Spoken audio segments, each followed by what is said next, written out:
it's important to the other allies we have in the Indo-PACOM theater, for example, Australia, Japan, and Korea. That's why I was so proud to see those three countries step up and respond both diplomatically and economically against Russia, given its unlawful invasion of Ukraine. In my view, it's about the democracies of the world standing together, standing up against autocracy. And in this case, it's a matter of, in my view, reciprocity, right? I think the expectation is if our allies in Asia and the Indo-Pacific stand firm during an invasion in Europe, then the European allies should be expected to stand firm if there is a conflict in Asia.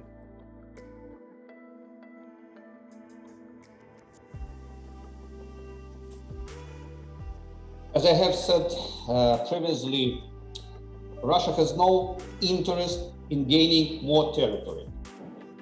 It is interested to destroying Ukraine completely. We have already tried peace negotiations with the Russians, and as you know, I was a member of Ukrainian delegation more than two years in Minsk platform and Normandy also. Their assurances are not worth the paper they are written on. They need to be defeated. Only after that would they be open to a serious conversation.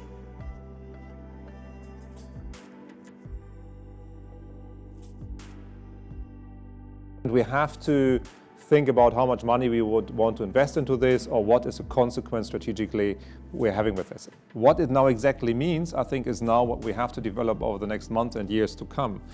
But I think what it has done, it has really erased, and I would agree with Daniel on that, it has erased the simplistic view on that you can just focus on one thing and you cannot walk away out of this trilemma. And so we're seeing, obviously... It's an interesting term. Before you go on, trilemma, that's three parts. What are the three parts? Yeah, affordability, security, and sustainability of energy supply, right? And we see it, every time we pull out one and focus on that one, the other two come around the corner and hit us, like the security of supply now. And we have seen it, obviously, now with the war, and people start to reflect and understand the dependencies, what we're having.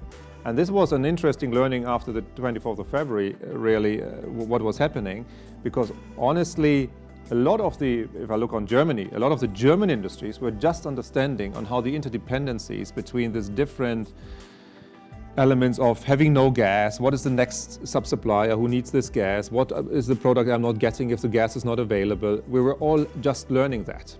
And this is why I think we're not yet at the stage that we know on how to resolve the question, but we do know that any future energy system we design must take into account a view on energy security. And the thing what we have to work around it is, what is the price we're willing to pay for it?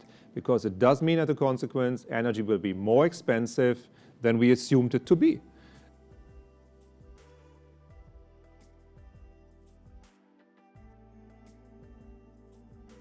If you go up another level, you talk about the economics of it all. I think that's when countries, to include it in the United States, by the way, start getting conflicted, because supply chains race back to China. There are business interests between all of our countries. I think that's where you start seeing fragmentation. But even today, though, we see that changing. I'm very hopeful, for example, and I've urged the Congress this week to pass the CHIPS Act, because I think we need to have a semiconductor fabrication capacity here in the United States, because we cannot rely on China to provide those things. In fact, we see China now trying to dominate the market. It was just reported yesterday, I think by your paper, Ling Ling, that China is building over 30 fabrication facilities right now on the mainland, over 30. We're building less than a dozen.